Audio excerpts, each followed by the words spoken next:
নমস্কার বন্ধুরা, আবার নতুন একটা রেসিপি নিয়ে চলে এসেছি।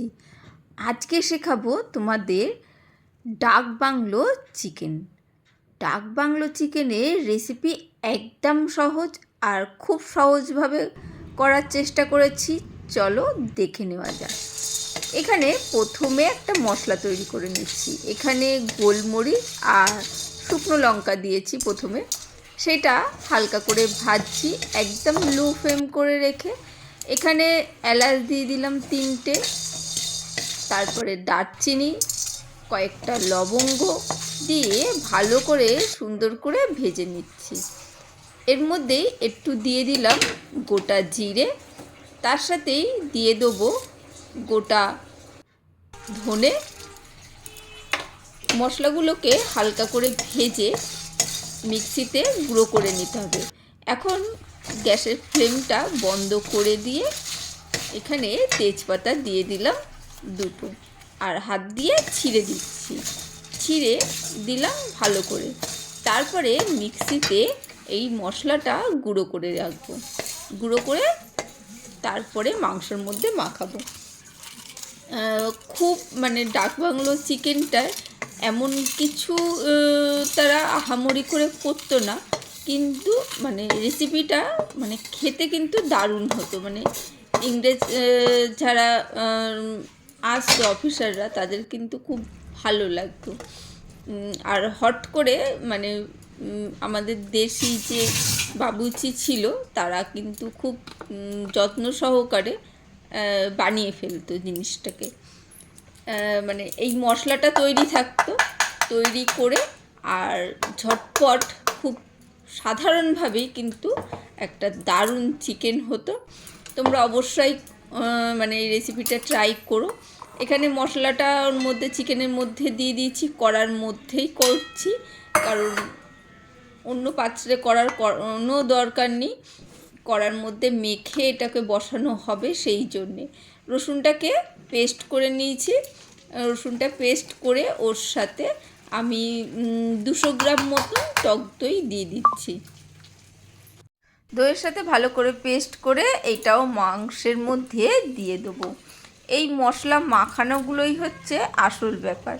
ঠিক করে সুন্দরভাবে, তখনকার দিনেও এই বাবুর্চিরা কিন্তু সুন্দরভাবে এই মাংসটা রেডি করে ফেলতো।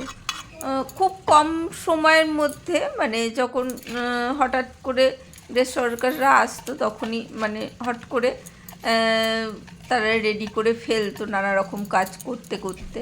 এখানে আমি 2টো মিডিয়াম সাইজের পেঁয়াজ কুচি দিয়ে দিয়েছি, হলুদ গুঁড়ো দিয়ে দিচ্ছি, কাশ্মীরি লঙ্কার গুঁড়োও দেবো একটু রঙের জন্য। এখানে একটু লবণ দিয়ে দেবো, আর কাঁচা লঙ্কা দেবে, কাঁচা লঙ্কার স্বাদটা কিন্তু দারুণ আসবে। কাঁচা লঙ্কা দিয়ে এবারে সর্ষের তেল দিতে হবে।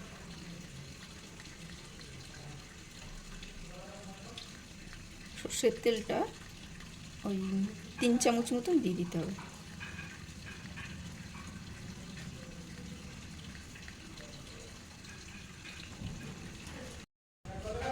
ব্যাস, ভালো করে এবার মেখে নিতে হবে।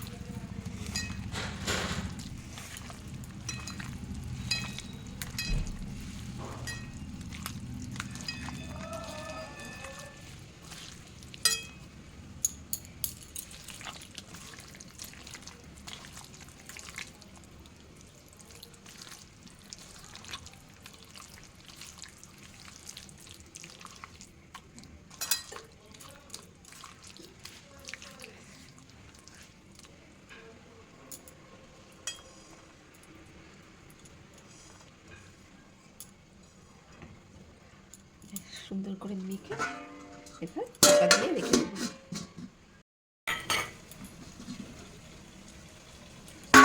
এই কিছুক্ষণ ঢাকা রাখার পর একটু লেবুর রস দিয়ে দিলাম।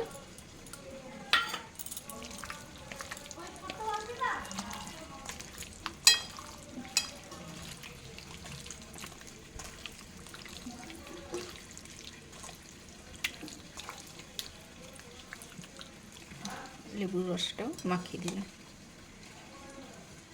45 থেকে 50 মিনিট মতন মাখিয়ে রাখতে হবে। আর এখানে তার সাথে দিতে হবে আলু, গোটা গোটা আলু, মানে একটু মাঝারি সাইজের যে আলুগুলো হয় সেই আলুগুলো মাঝখান থেকে আমি কাঁটা চামচ দিয়ে ফুটো করে নিয়েছি।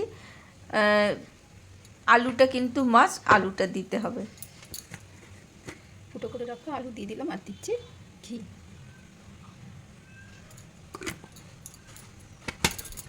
ঘিটা দিয়ে ভালো করে মাখিয়ে নেবো। 45 মিনিট হয়ে গেছে, 45 মিনিটের বেশি রেখেছিলাম, 50 মিনিট মতো। ব্যাস, এবারে চাপা দিয়ে গ্যাস জেলে বসিয়ে দেবো। চলো আগে গ্যাসে বসাই, তারপরে চাপা দিচ্ছি। ব্যাস, এবার গ্যাস জেলে দিয়েছি, চাপা দিয়ে এবার হাই ফ্লেমে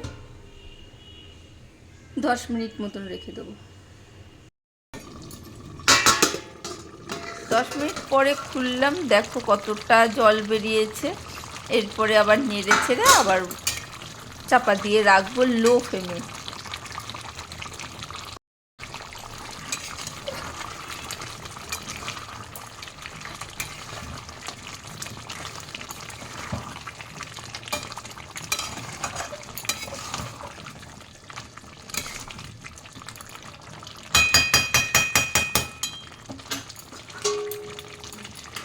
ফ্লেমটা করবো লো করে 20 মিনিট। 20 মিনিট পরেও দেখো কতটা জল বেরিয়েছে। এই জলেই কিন্তু আলুগুলো সেদ্ধ হয়ে যাবে আর দারুণ একটা ইয়াম্মি রান্না তৈরি হবে। একদম আলুগুলো সেদ্ধ হওয়া পর্যন্ত আর ঝোলটা শুকানো পর্যন্ত, যেরকম ইচ্ছা তোমরা ঝোলটা সেইভাবেই রাখতে পারো। আমি একটু শুকিয়েছিলাম, তখনকার দিনে অতটা মানে ইংরেজ সাহেবরা কিন্তু এই রকম চিকেনটা খেতে খুব পছন্দ করতো।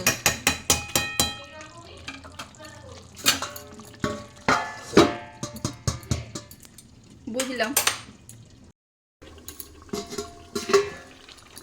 দেখো চিকেনটা কিন্তু রেডি হয়ে গেছে, এবারে নামিয়ে নেবো। আলু টালুগুলো সেদ্ধ হয়ে গেছে, আমার ডাক বাংলোর চিকেন কিন্তু রেডি।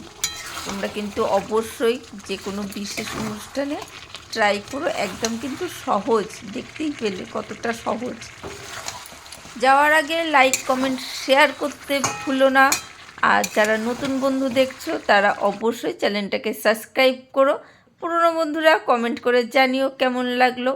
আজকের জন্য টাটা, বাই বাই। আবার দেখা হবে অন্য কোনো দিন অন্য কোনো ভিডিওতে। আজকের জন্য বাই।